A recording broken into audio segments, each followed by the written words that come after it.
It's Gogeta!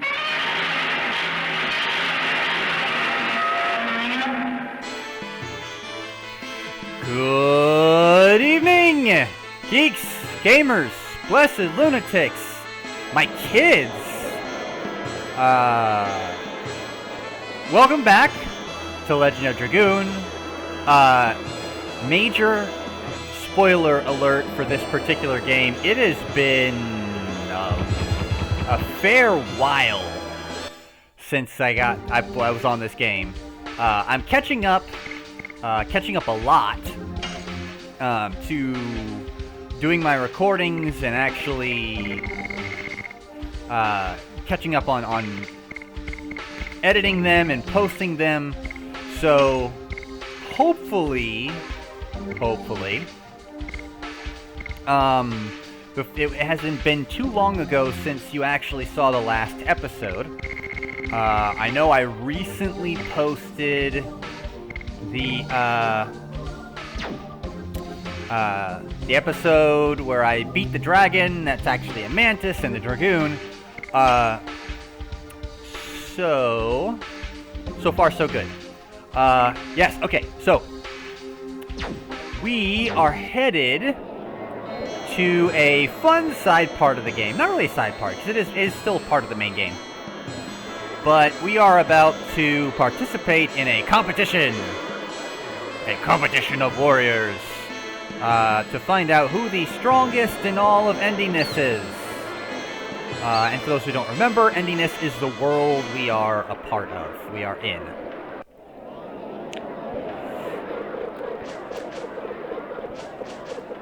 This is a fun part of the game. I mean, it's a little goofy, but it's enjoyable. There's only going to be one participant in the competition.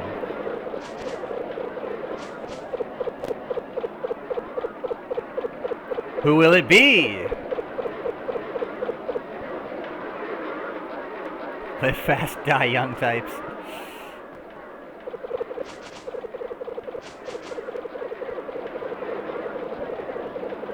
Feeble cowards or have cold feet.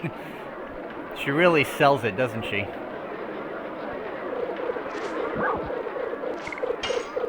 I'll participate.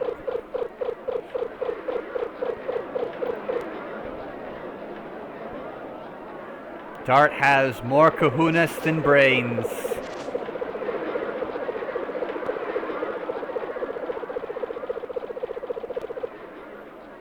What?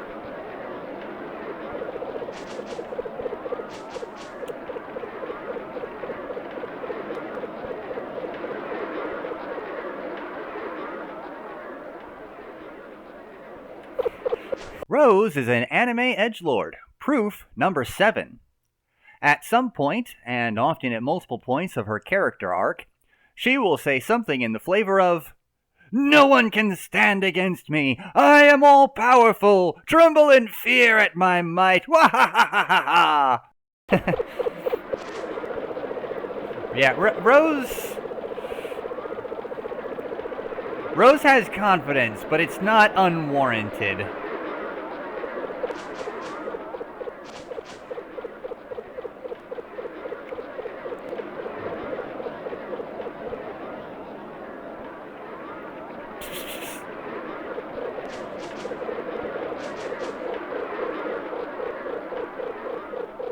Yeah.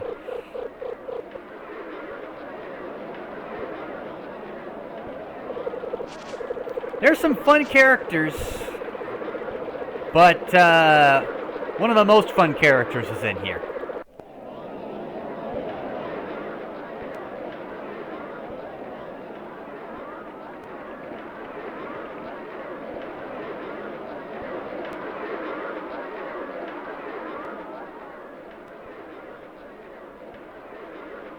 Wandering Warrior. So, the Wandering Warrior is the one slightly left and lower of center screen who's waving his arms right now. And if you notice, that's the sprite for the guards of Helena. So the Wandering Warrior is a runaway Helena guard. Hence why he was crushed with a single punch. You have to respect old people. Haskell is an anime sensei. Proof number 1. The interaction he just had with the Wandering Warrior. That whole interaction, that's the first proof. Haskell!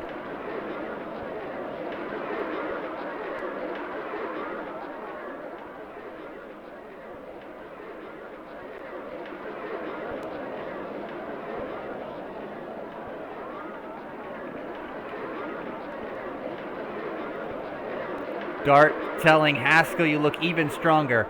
Just so we're tracking, in story, Haskell is 65 years old. Haskell is an anime sensei. Proof number 2. He is established as the oldest character in the group, yet still is powerful enough to humble most of the younger warriors.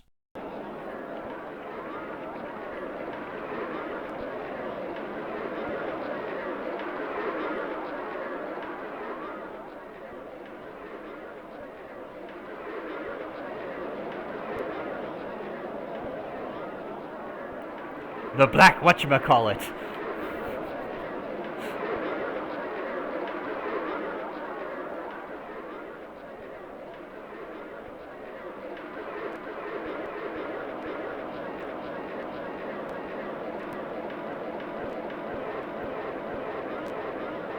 Uh-oh. My game just started skipping. Right back at you, old-timer.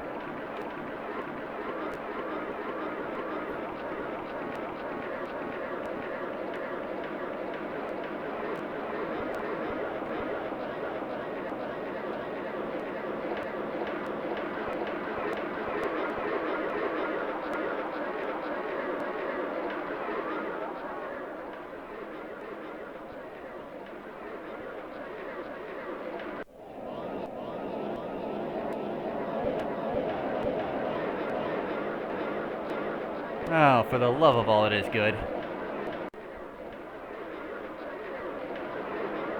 Okay, so a quick restart of recording seems to have fixed it.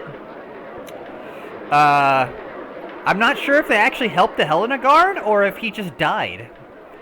Knowing Haskell, he very well could be dead. Oh, hold on. Let's double check. So Dart's the only one who's playing, who's participating. He's got his sword. I've got a power wrist on him. His edition is set to Volcano. Chances are I'm gonna max out Volcano during this portion, which is fine. But I want as much power as possible, just to make things easier. You can't actually lose this portion of the game. This is all just, you know, kind of fun, goofy stuff. Dart versus Gorgaga. How can you be intimidated by a guy who sounds like baby sounds? Like his name sounds like it came from a baby's mouth. Gorgaga. Not to mention, he cheats. Eat this. Om nom nom.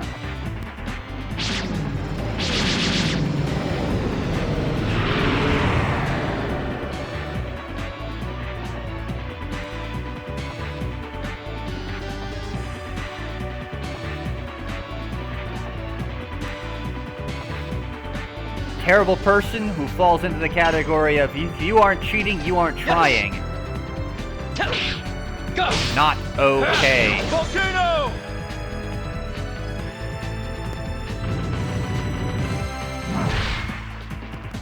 Ha!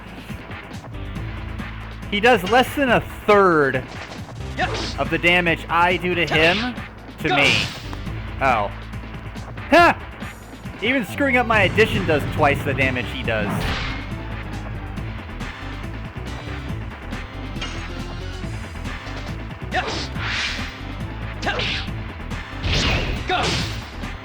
Holy crap!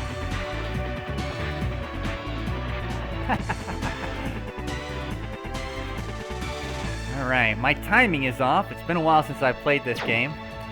I've only gotten one edition out of this. Kind of disappointing. But this is why I put Volcano on. 1, to get the addition triggers. And 2, to end this portion of the game as quickly as possible. Because it doesn't really feed into anything other than some narrative triggers.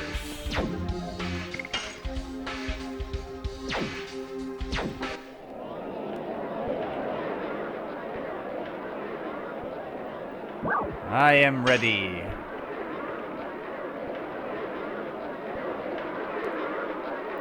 Dude, I'm the warrior here. Why are you giving me pointers on fighting?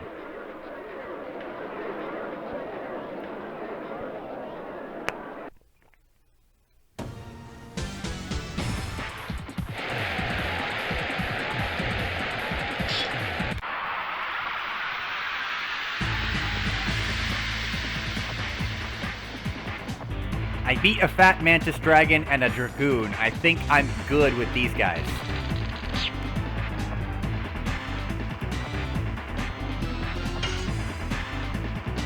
Yes.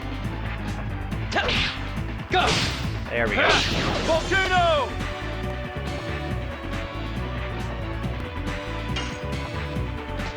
Yes. Go. Volcano.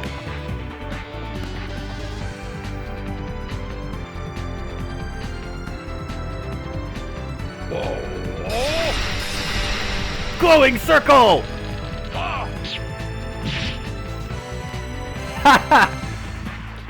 Oh, his true power still didn't even match up to one strike. Oh, oops. Yeah, too busy laughing at him. Screwed up my addition. I don't remember everyone counterattacking this much.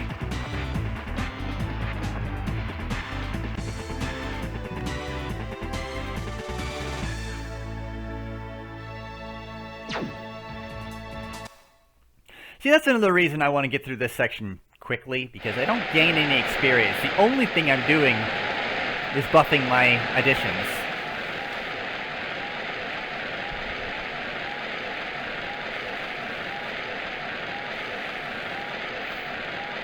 Now, the question is, for anyone watching and enjoying this game with me, what are the narrative triggers? There's 2.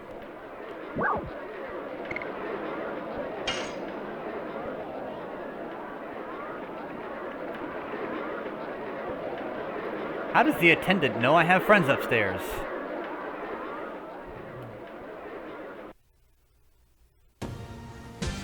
Dart versus Danton. Probably should be pronounced Danton, since he's enormous. So I said earlier that if you that you can't lose this portion, that you win regardless. So the only time I've ever lost anything of this, I had to do it on purpose. I literally went out of my way to lose. And so if you lose a match, something happens with one of your enemies, with your enemy, to screw them over. Like something, like they either get caught cheating or they have a heart attack or something. This guy, if you lose to him, he approaches you to give the final strike, and then he falls on his back and can't get up.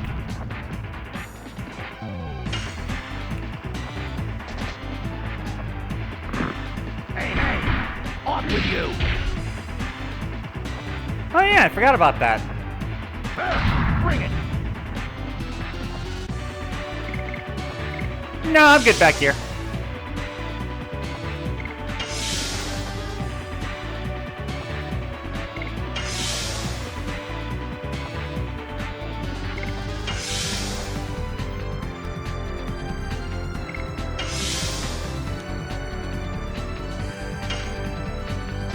Yes.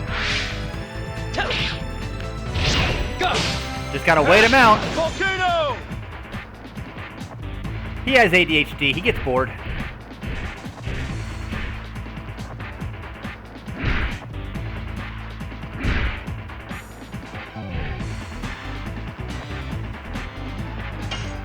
Dude left me with 1 health. You know what? Not even gonna bother attacking him. Bring it.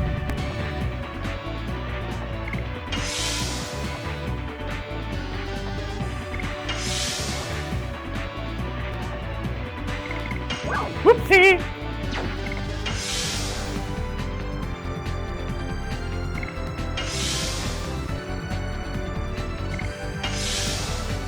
Back over half health. Yes. Go. Volcano. Wahahaha. It cannot be. Yes, it can be! I'm the main character!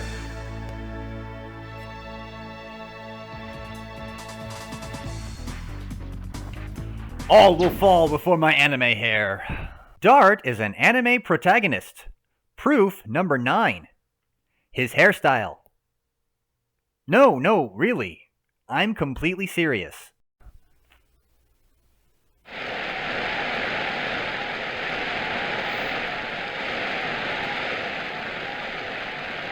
I'd make a One Punch Man joke or something like that, but, you know, Haskell's the one that ended someone with 1 punch. Getting very, very close. Yep, I'm 4 away from maxing out Volcano, which is very good. Very good. Volcano is still currently my strongest addition. Maxing it out will definitely make things easier for some of the later matches. It's not a game of chance, it's a game of skill. Nothing about this competition has been a game of chance. What the heck is wrong with you, dude? Attack low. Now, this is actually probably the most interesting of the fun matches here. Because it's actually pretty easy. This was the one match that I had trouble with the first time I ever played this. The one where you really don't have to try to lose. It's entirely possible to lose this one. Yes. Go. Volcano. Wow, that's a lot of damage.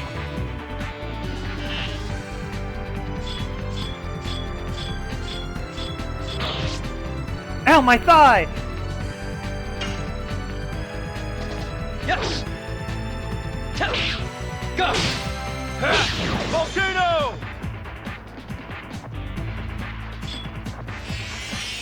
Okay.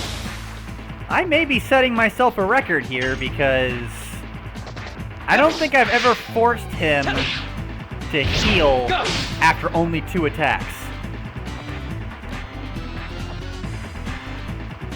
I might actually beat him before he finishes off his massive combo.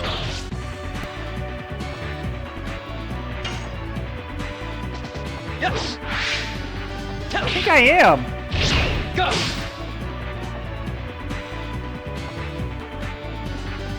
Yeah.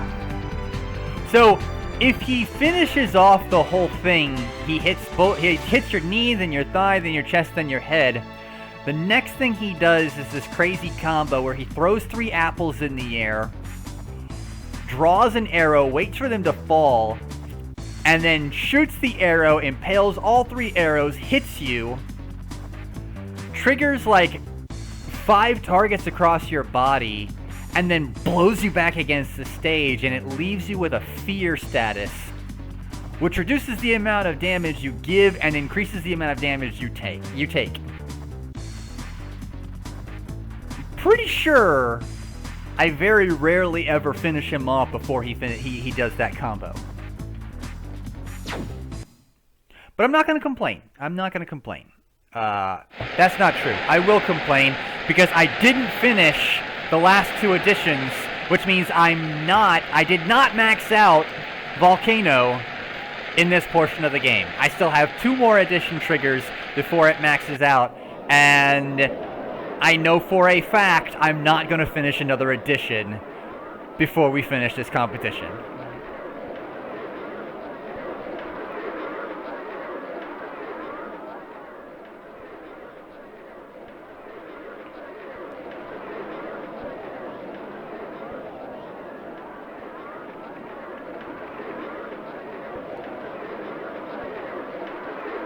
Just do it! Oh. Haskell is Shia LaBeouf.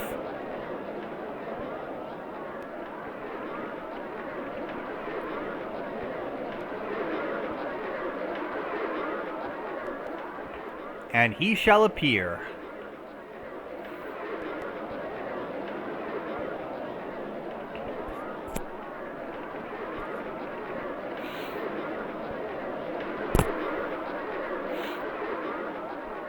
Yeah.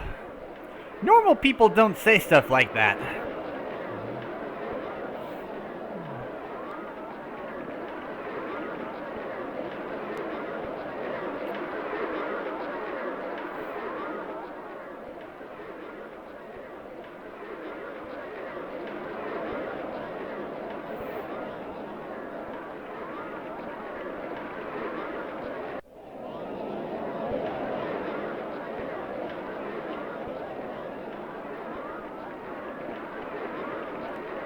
Defense? What defense? That's not true. I did guard a few times. Let's do this!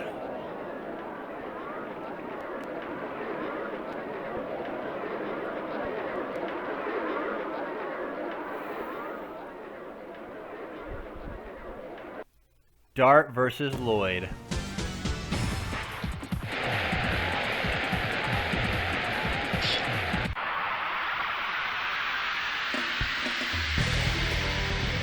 Uh-oh, the music changed.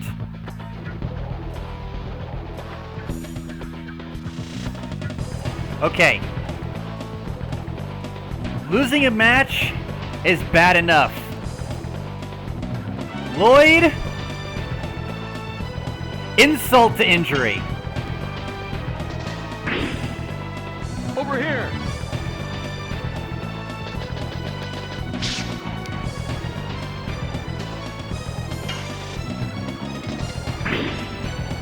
Over here.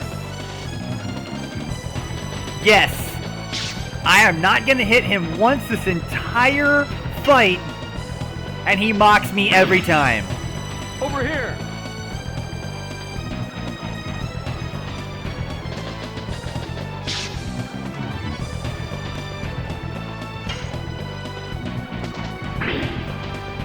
Missed.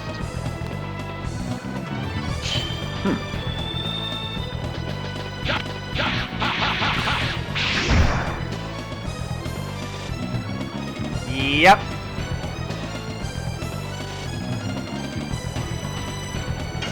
So, I wasn't...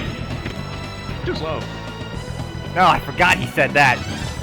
I wasn't super well versed in, like, RPGs when I first started playing this game. So when I got around to Lloyd, and I'm sitting here swinging my sword and not hitting him, I was not happy. I was straight out pissed that I couldn't do anything. He was just wiping the sky with me.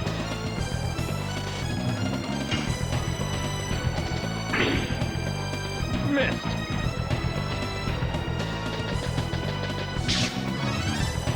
Oh, that was disappointing. He didn't do the finishing move. I hate it when that happens. So,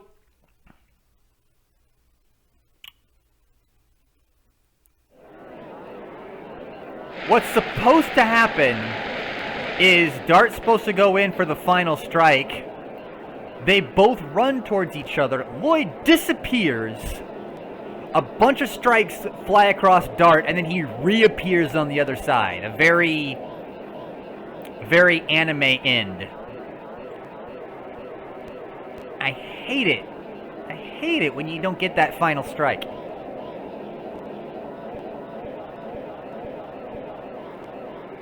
Lloyd, the platinum-haired swordsman.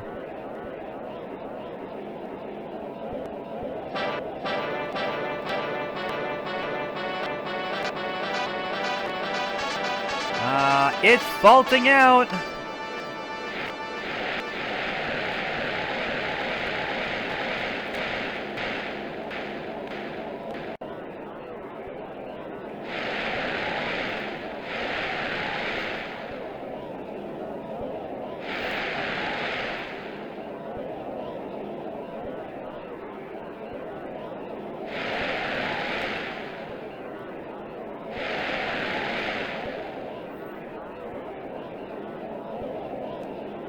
Dart and Haskell just watch him walk away.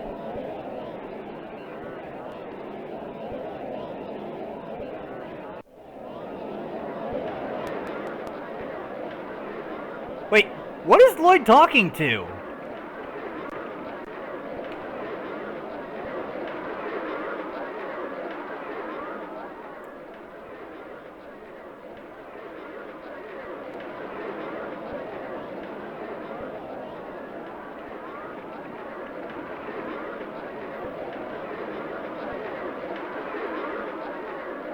Yeah! I told you not to embarrass yourself, and look at this!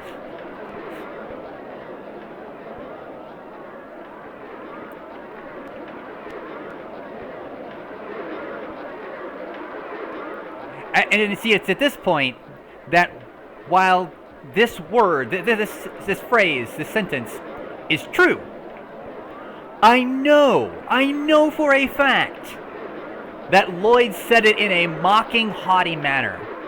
Because this is the same guy who mocks me, he mocks Dart every time he missed.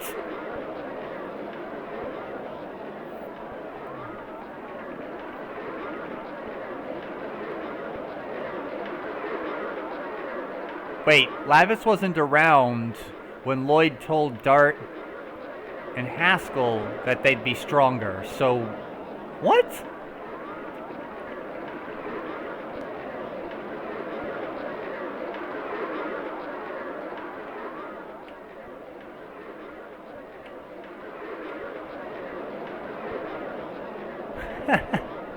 Of the Rouge School.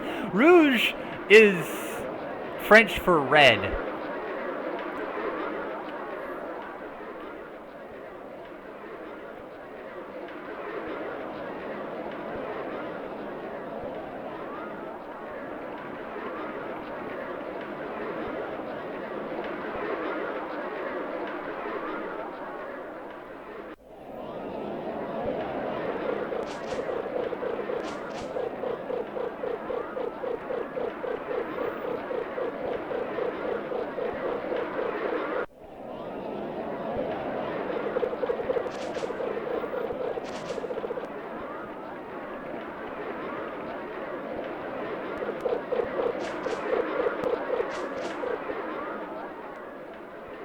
What was first prize? We never find that out. Yeah, you lost. So cool.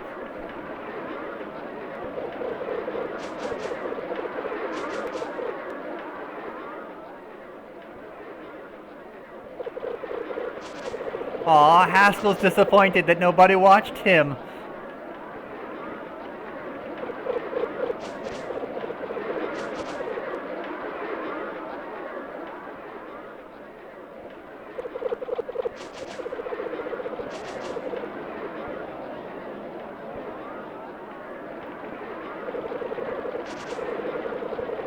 Haskell is an anime sensei. Proof number 3.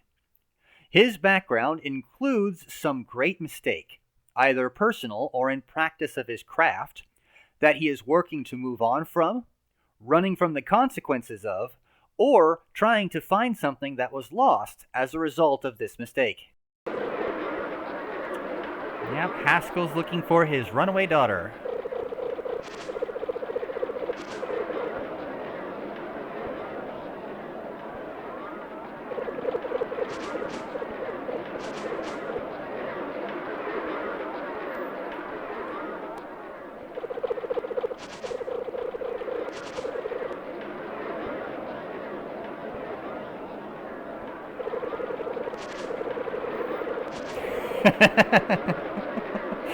Oh, I love Haskell.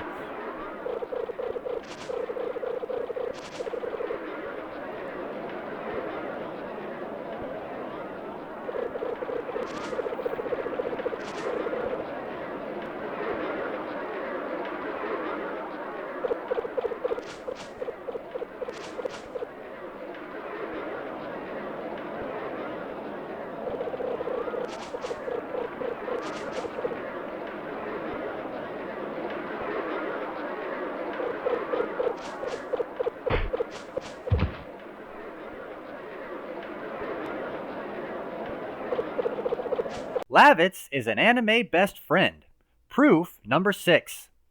At some point in the story, the best friend will serve as the main character's wingman and may end up hurt while making the assist.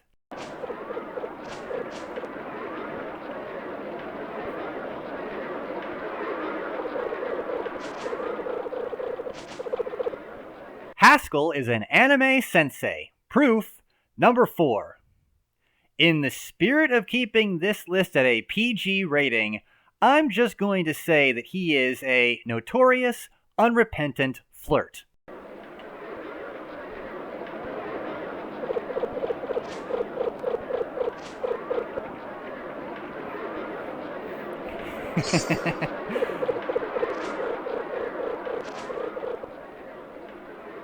I'm going to wear this out, but I love Haskell.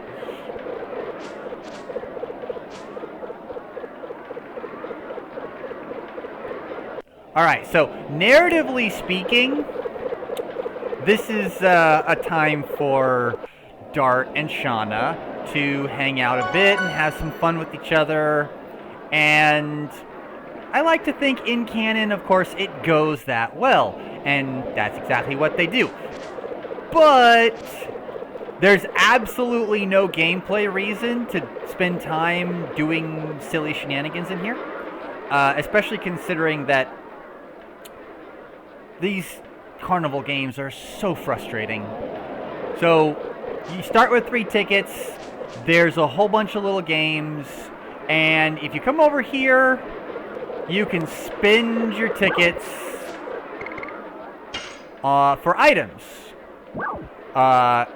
Spirit Potion, Total Vanishing, and a Healing Rain, okay?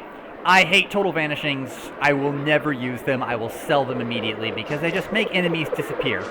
And enemies that disappear don't give you gold, they don't give you drops, they don't give you experience. There's no point to it. Spirit Potion is really the only thing in here that I would consistently use, I think. Because Healing Rains, I'm not going to deny it, they're amazing. They are a universal healing item. They heal your entire party up to 100%. Alright? So it's a healing breeze on steroids. They're great. Here's the problem. Late in the game, I almost always have one in my retinue, and I'm constantly selling them. Like, I always have one for emergencies, 2 if I'm having a rough time, or coming up to a rough area. But I sell them so often, there's no point to buying them. Not for 60 tickets. And if I need to come back here and buy them, then by that point in the game,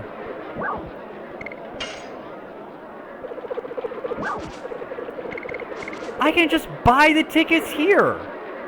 I mean, even now, I could spend 600 gold and buy a healing rain. 600 gold right now is maybe a lot, but late in the game, oh my gosh, that's not much at all. Like, yeah, there's no point, and the games that can actually earn you tickets are so incredibly frustrating, so screw it. Oh, that's right. I have to play at least one game, or they won't let me go. This is the one that I have the most fun with, honestly.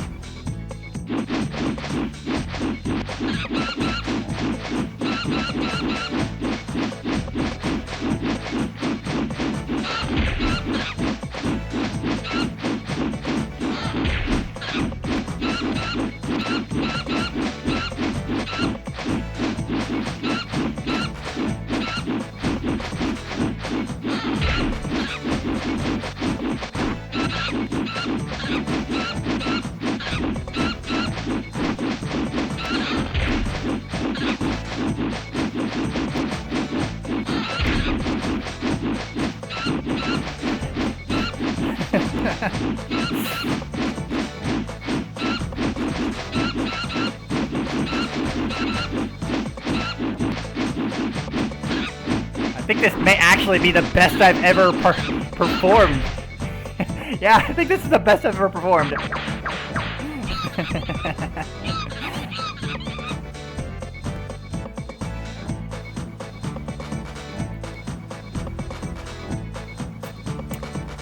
Yeah, but this one doesn't give you tickets. Oh well.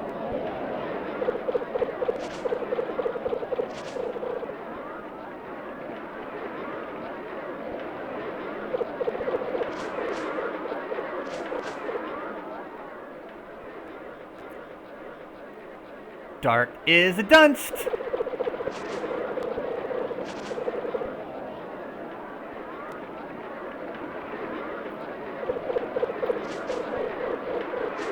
Even in the first disc, Shauna is so blatantly obvious. Hey, I like you. Let's spend time together. And Dart doesn't get it.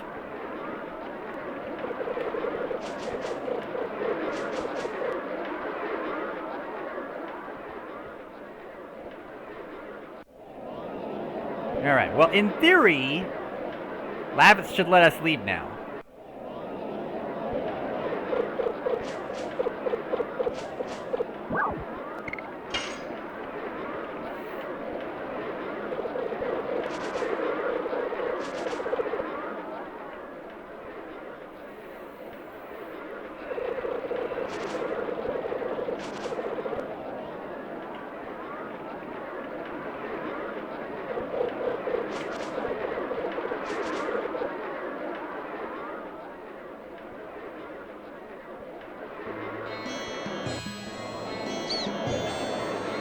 Time for the man-to-man talk.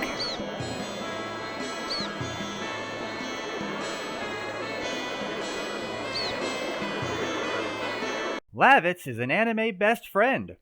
Proof number 7. Whether it be about romance or some shared experience the two have, the best friend at some point will try to impart critical lessons to the protagonist. This will either jar the protagonist into awareness or help him avoid disaster in the future.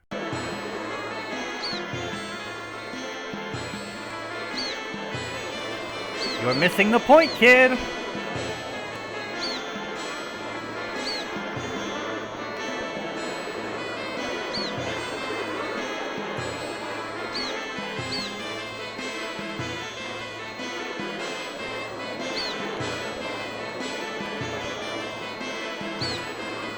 Yes, you can!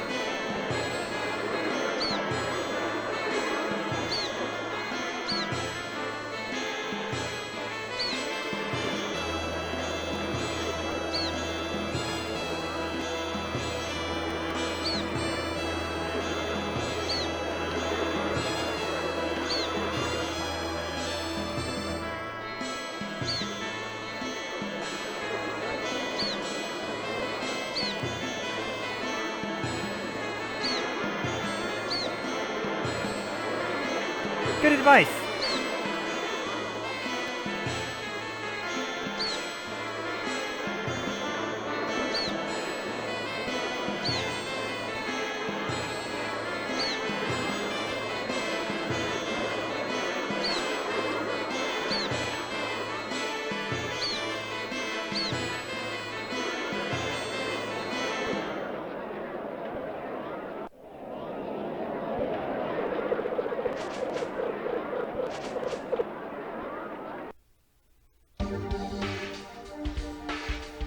Holy carp. Shauna is 2 levels behind the closest character. Ugh. I hate that part. It's always annoying that she's so far behind the team. And it never changes, really. Like, you can try to get her to catch up, but there's only so much you can actually do to make that happen.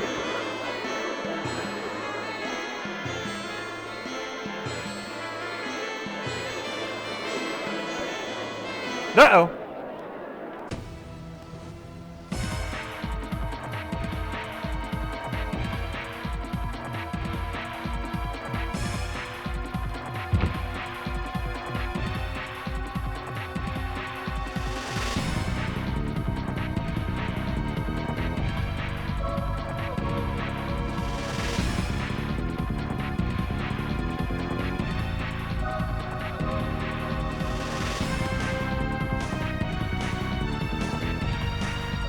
They captured the king.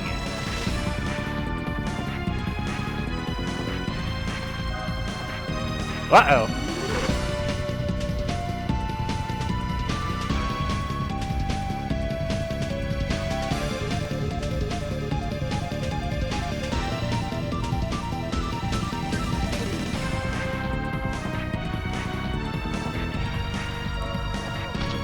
Hiya!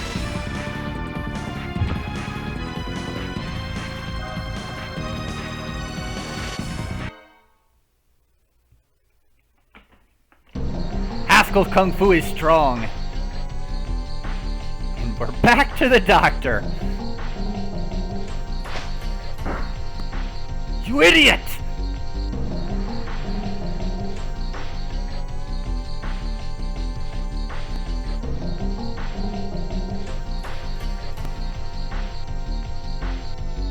Only you can prevent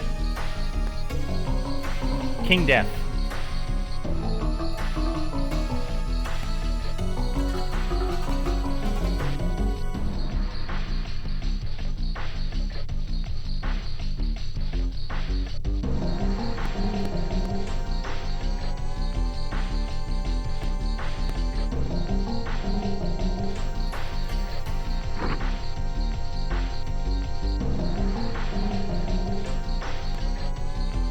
I mean, let's be honest, beating a dragon is still kind of a big deal.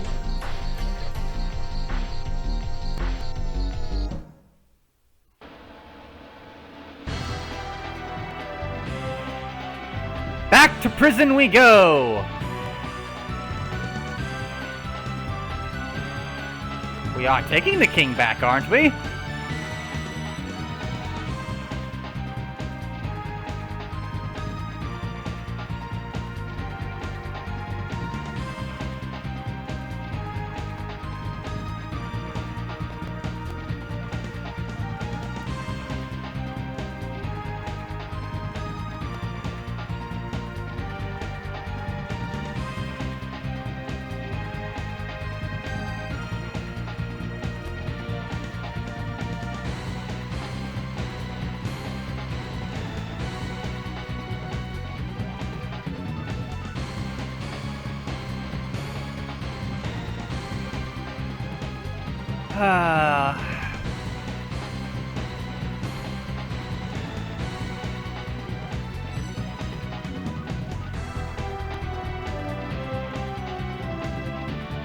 Now, I'd like to point out that from an obvious perspective, this sentence feels weird, like creepy uncle vibes weird. Keep in mind, though, Haskell is a father, He's literally on a journey to find his daughter. Shauna reminds him of his daughter. Alright? He's not being creepy. It's obvious when he gets a little creepy.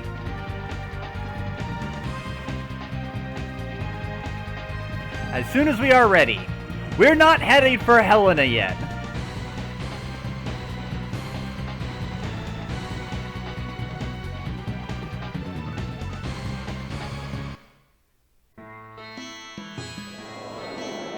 Okay.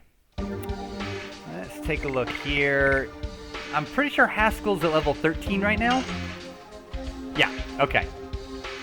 So, we are not headed for Helena. We're going to play a little bit of catch-up. I'm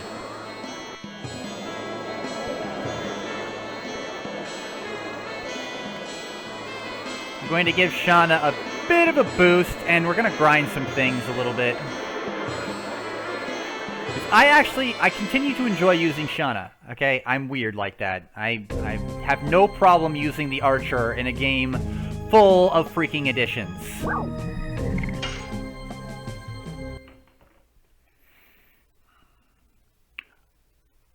But let's be honest.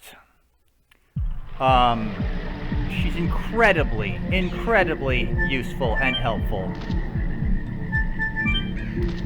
Especially now that she's a freaking Dragoon.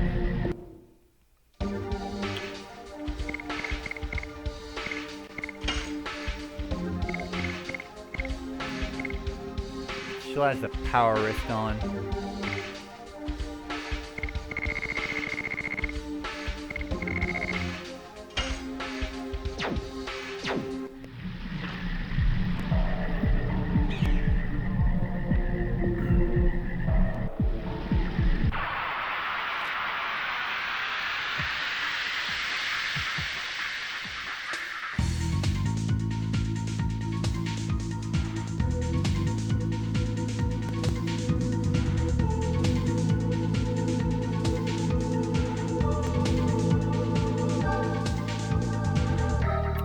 Okay, let's see here.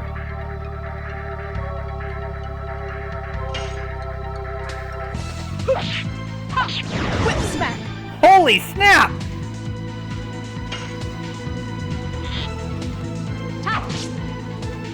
Huh! Yes! Go! Volcano! Forgot how beefy Rose had gotten.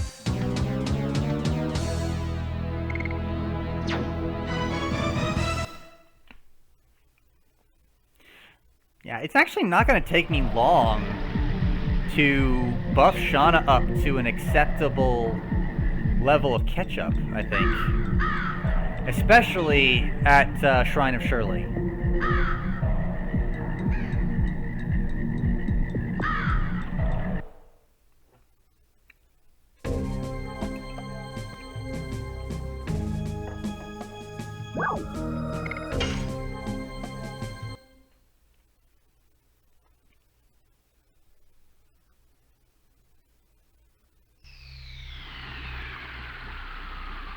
So, there's going to be a lot of blank space in this episode. Mostly because I just kind of grind on and on and on and on and... Well, you get the point. So, while I make Shauna suck less than she ever has before, let's review. The story started with the attack on Celes, Shauna's hometown, and Dart's adopted hometown, I guess? What do you call a place you live but aren't from and really just treat it as a squat before you left on your grand quest for vengeance? Because home just doesn't sound like it makes the cut in these circumstances.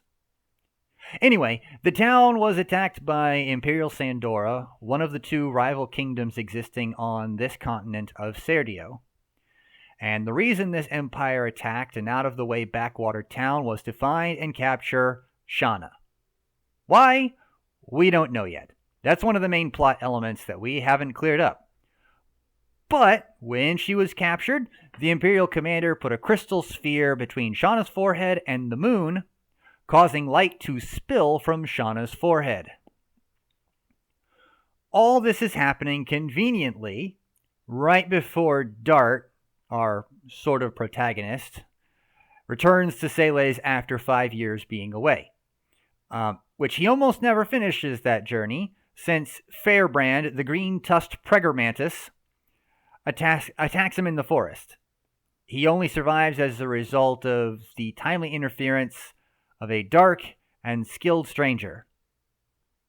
Rose. I'm talking about Rose.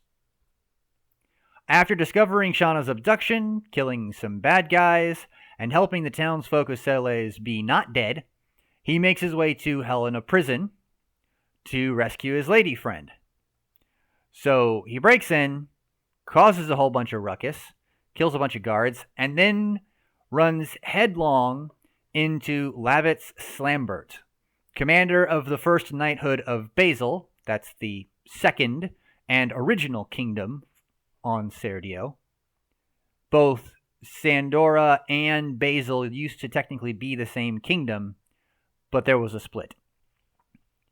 Dart and Lavitz fight alongside each other and are fast friends as they work together to find Shauna and escape with their heads intact, which they do. Shauna is rescued, immediately decides she needs to snipe some asshats, picks up a bow, and joins the party. As a participant, not a damsel.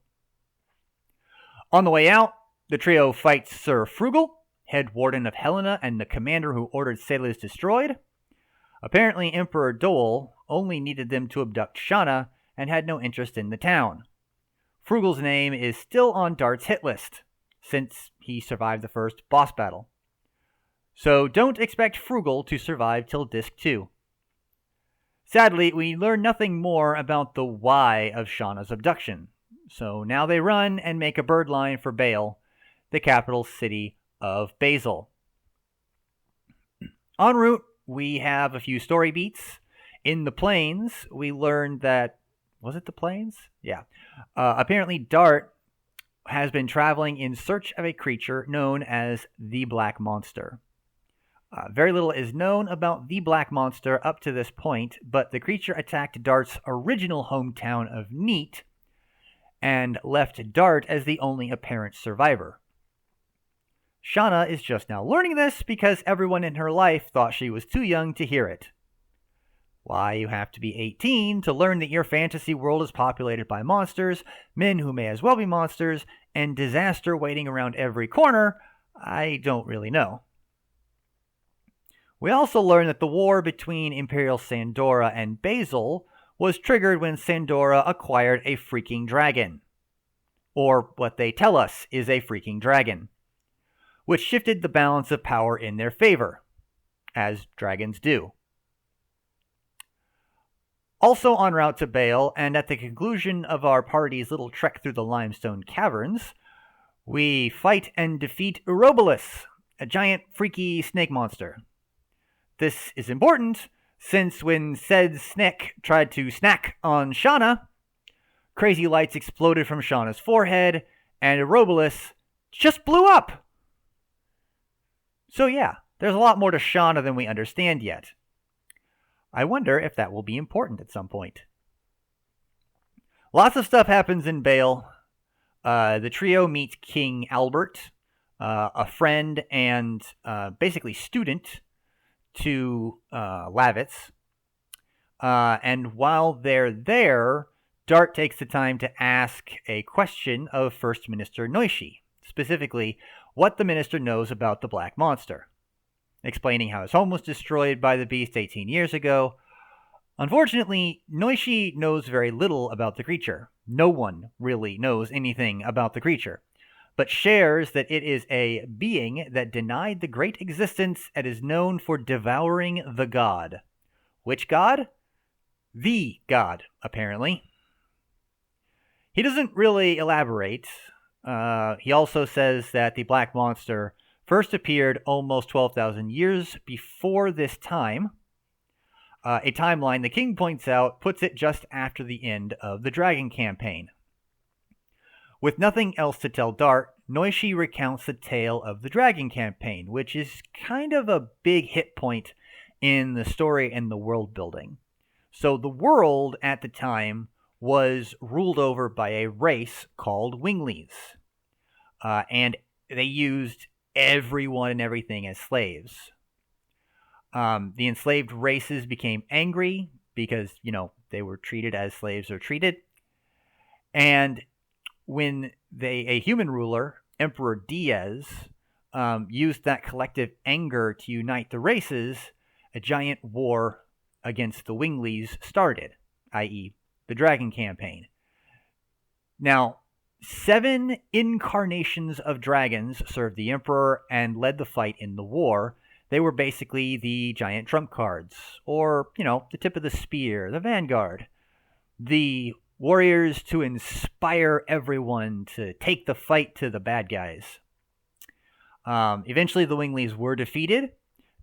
The race passed into obscurity or extinction, and humanity claimed the world for themselves and the future to be of their making. After meeting with the king and more development all around, Dart decides to fight alongside Lavitz for Basil until the war is resolved. Because honestly, the war is nothing more than a power grab by Sandora, just like, the entire existence of Sandora was basically a power grab. Emperor Dole is King Albert's uncle. And the split between Basil and Basil and Sandora happened when Dole murdered Albert's father, the previous king. So afterwards, the trio pack their bags and head to the town of Hoax to partake in the defense of the kingdom. Before this portion, I'm going to go ahead and bring up one of the driving factors of the story and one of the things that I continue to harp on the most in my playthrough commentary. Right? That is the relationship between Dart and Shauna. At the time the game begins, Dart is 23 and Shauna is 18. So when Dart left Sales to search for the Black Monster, he was 18 and Shauna was 13. Somewhat understandably, for 5 years, Dart's only knowledge of Shauna was the memory of the time he spent with her up until he left. So in his mind, when he came back to Sales, he still remembered her as the 13-year-old little sister he remembered. But Shauna is not a 13-year-old girl anymore. She is an 18-year-old woman, and she spent the last 5 years remembering him and has developed a not-so-subtle crush on our heroic hunk in red. A fact that is blatantly obvious to everyone, including us, but Dart continues to be completely oblivious to this. An attractive young woman is literally pining for him and wanting him as a romantic interest, and he doesn't get it. He's completely oblivious. And I just consider it ridiculous. Dart gives a bad name to guys everywhere. This is one of the narrative tapes that I feel is overused and overplayed to the point of being absurd. But it still gets played out. Listen, people, yes, guys like this exist. No, they are not as common as most stories would have you believe. So the story, up to this point and continuing until, some development happens, is full to bursting with fun jokes and situations that riff on Shauna wanting Dart as a romantic partner and Dart shoving her squarely into the sister zone. Rant over, moving on. At Hoax, the Sandorans attack once after our trio gets there. Very convenient. And they pull out all the stops, which would actually be true if the dragon was actually there. The dragon's not there. But everything else they can think of, they bring to the table. Flaming arrows, black armored ninjas, and a really big guy with a mohawk in lion skins. This is Kongal. He's a Giganto. Okay, he's a giant, okay? A rose by any other name would still be 9 feet tall. He serves Emperor Dole, and though you win the boss battle against him, he still pretty much kicks Dart's ass. puts him right on his tushy. As Kongo prepares to end the life of our quote-unquote hero, a dark-haired woman in navy blue violet winged armor flies into Hoax and disarms Kongo. She then points her sword at Dart and tells the Dragoon of Red-Eye Dragon to wake up. In that moment, Dart catches fire, screams like it's Dragon Ball, and takes off into the sky in a ball of fire. Said fireball impacts Kongo, sends him flying, and Dart is revealed to be wearing armor like the woman, just more red and less emo. As we've already talked about, the woman who provided Dart's plot armor is Rose, the same woman from the beginning of the game, the same woman who saved Dart's tushy in the beginning of the game from the mutant slug that is Fairbrand, and now, for some reason, does something extremely out of character. She intervenes in a fight that's not her own and saves a person's life, which, now that we think about it, since we've seen so much of Rose up to this point, pretty much her entire involvement in the story up to this point is a violation of her character. And the only thing we have to go on as her motivation is how she tells people that they remind her of her old companions. They lived in a time stressful and dangerous, and they took their fate into their own hands. So basically, she's nostalgic, and they scratch the nostalgia itch. In the aftermath, Rose explains that she is a Dragoon.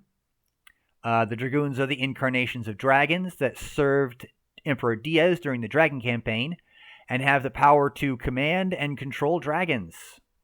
And now Dart is a Dragoon.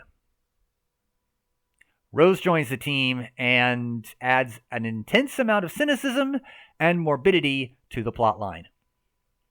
The party of 4 progress through the marshlands and to the volcano in an effort to get to the nest of Fairbrand. Basically, Dart and Rose are the only 2 people in Basil who are capable of taking on a dragon because they're Dragoons. So they move to the marshland, and nothing really happens other than the fort gets massacred, and some, cutesy stuff happens between Dart and Shauna.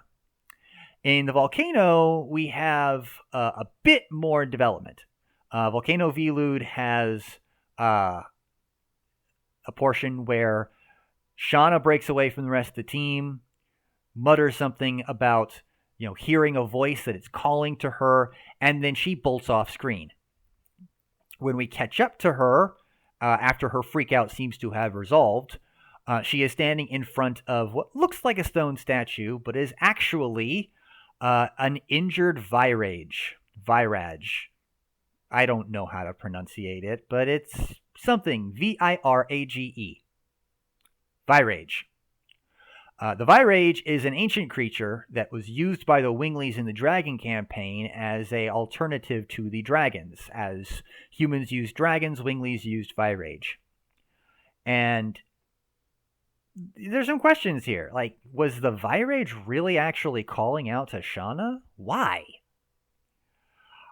And is this thing alive? Now, someone had to ask, and obviously the minute someone asked is the minute the thing comes alive again. Rose assumes that it's an old vendetta or hatred against humans and Dragoons, but either way, we get to fight the Virage. And up to this point in the game, even on the stuff that you haven't seen yet, a Virage hasn't actually given me much trouble. That will change, I promise. So we finish beating the snot out of the Virage, and then we progress to save this funky little merchant, and then we progress and defeat the Firebird, and then we progress and get to the nest of the dragon. Now this is a very important location because several story beats happen. First, when we do finally make our way through and get to the nest, The nest is actually inhabited by a man wielding a spear. Lavitz actually recognizes the man. He is Graham, formerly a knight of Basil, now someone who serves Sandora. He betrayed Lavitz's father and betrayed Basil as a whole. So, yeah, he's now serving the Emperor, and now he's waiting for us. In the conversation, we find that Lavitz is also out for some revenge because Graham killed his father. A lot of stabbing in the back of fathers in this game, and in Basil specifically. You'd almost think it's not a very nice place to live and work, especially not as a knight or royalty. Or, well, let's be honest, no one's having a good day on the continent of Serdio. So, it's also revealed that Graham is there because he also is a dragoon. As Rose points out, the only people who can control dragons are dragoons, so if Sandora has a dragon, they must also have a dragoon. Rose asks how he got the power, how Dole was able to acquire power and knowledge from, 12,000 years ago, ignoring the fact that she has that knowledge and we're just supposed to accept it. And Graham says that Emperor Dole received all of his knowledge and information from the risen Emperor Dole. Sorry, Emperor Diaz, the risen Emperor Diaz. Which doesn't make sense. Emperor Diaz lived 12,000 years ago, and he passed on with, the ancient empire of Gloriano. He's dead. He's very dead. But we get no further explanations because Fairbrand attacks, and we have to fight. I actually had a lot of trouble with this particular battle, but that's beside the point. We win. Graham dies. Fairbrand's dead. Graham and Lavitz bury the hatchet, quite literally, in the case of, Graham dying. And Graham passes the Dragoon Spirit of Jade Dragon on to Lavitz, or the Dragoon Spirit of Jade Dragon chooses Lavitz as its next bearer. I don't know. It's kind of up in the air. As all of this comes to a close, Shauna passes out.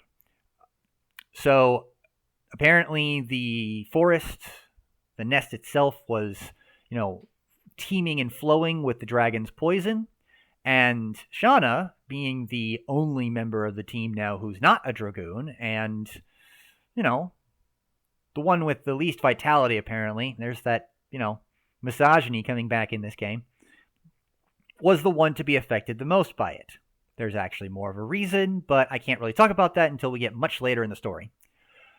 So they rush to the commercial town of Lohan and find a world-renowned doctor, and the doctor is baffled. Okay, he has no idea how to deal with dragon poison because it's not actually attacking her body. It seems to be attacking her spirit, her soul. The only thing he can suggest is to find Dragoni plant, which apparently only exists in legend. But it's apparently the only thing that can help someone suffering from dragon poison.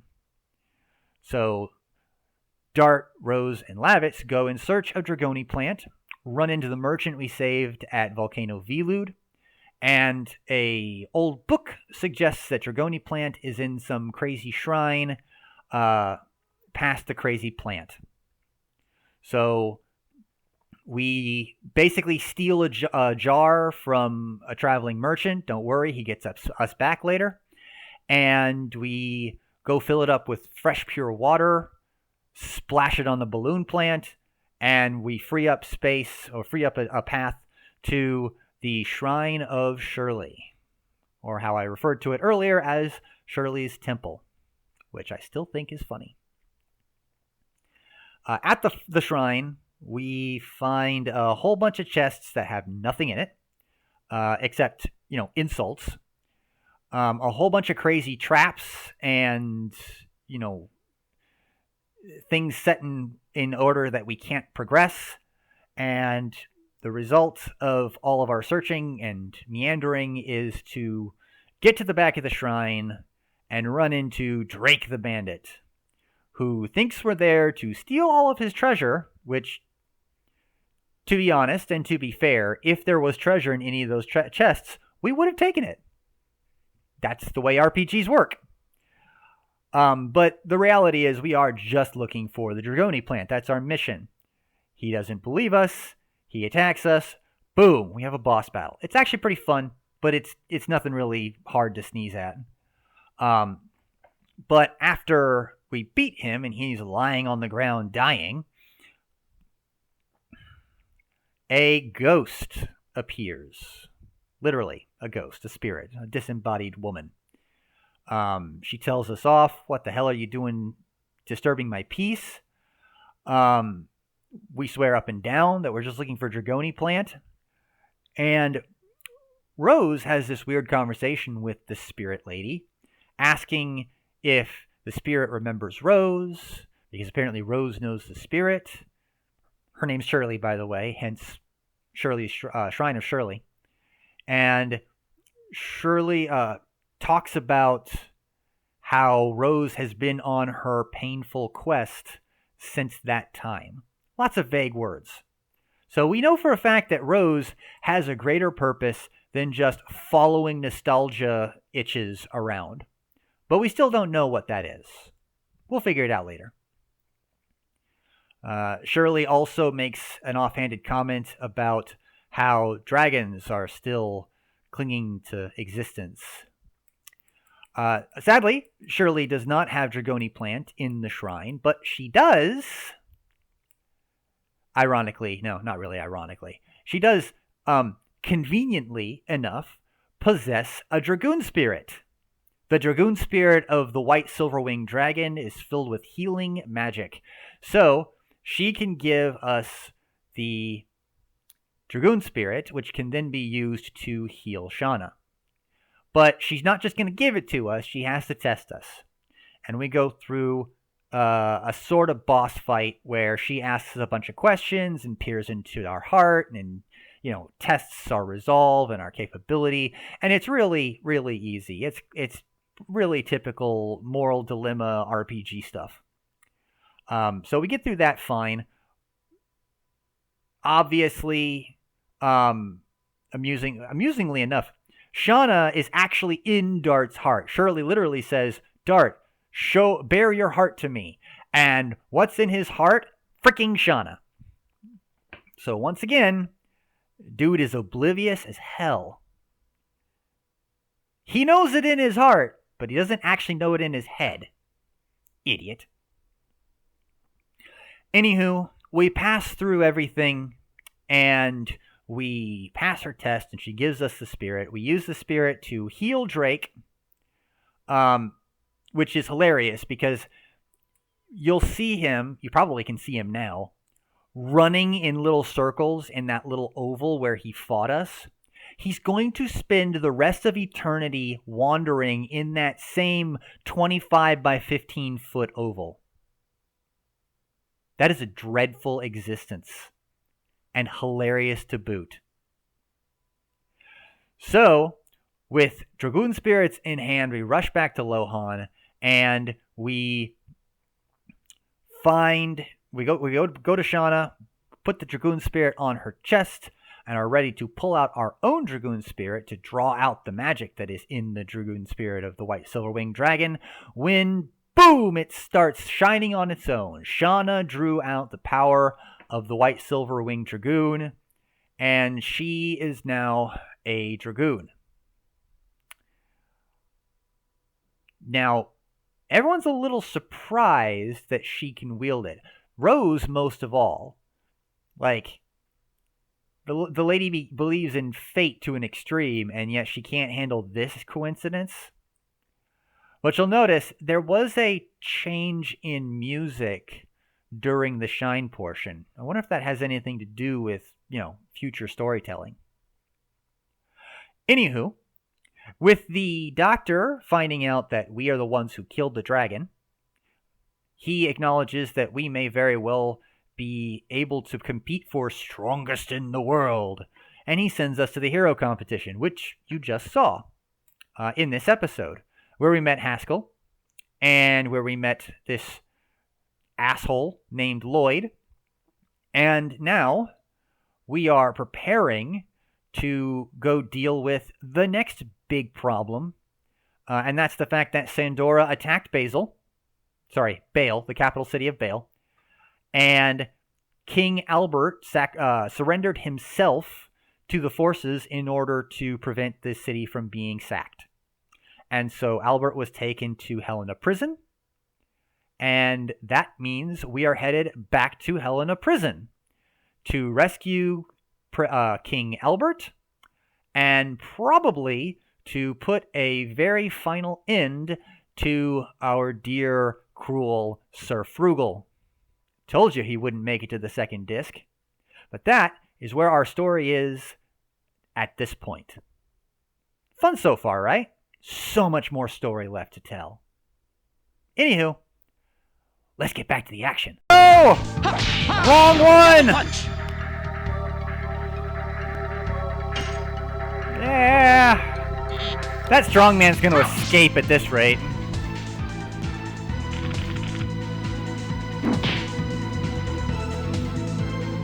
Yep. Ugh.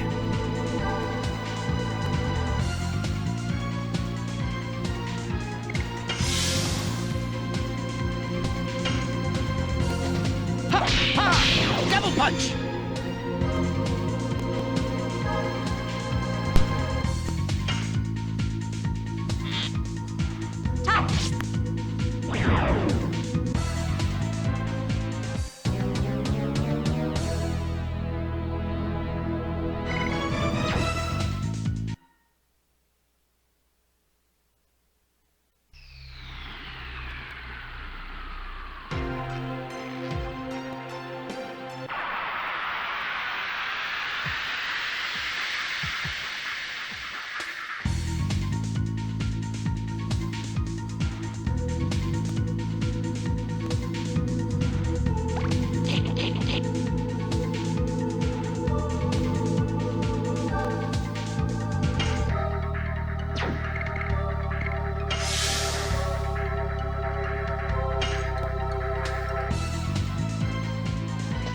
Yes!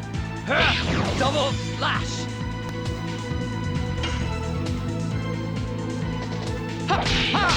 Double punch!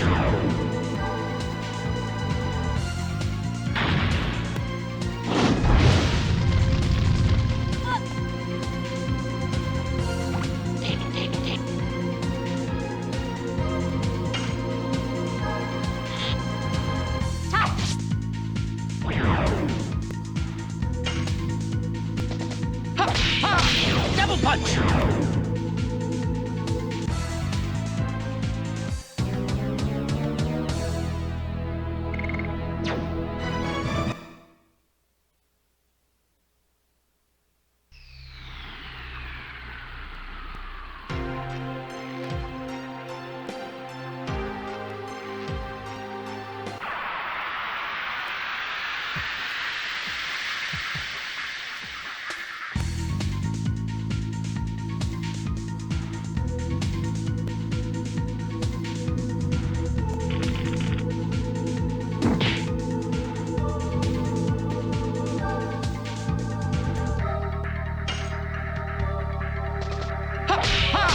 Double punch!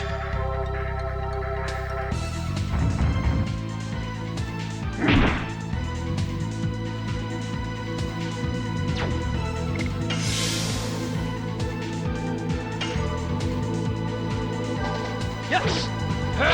Double slash!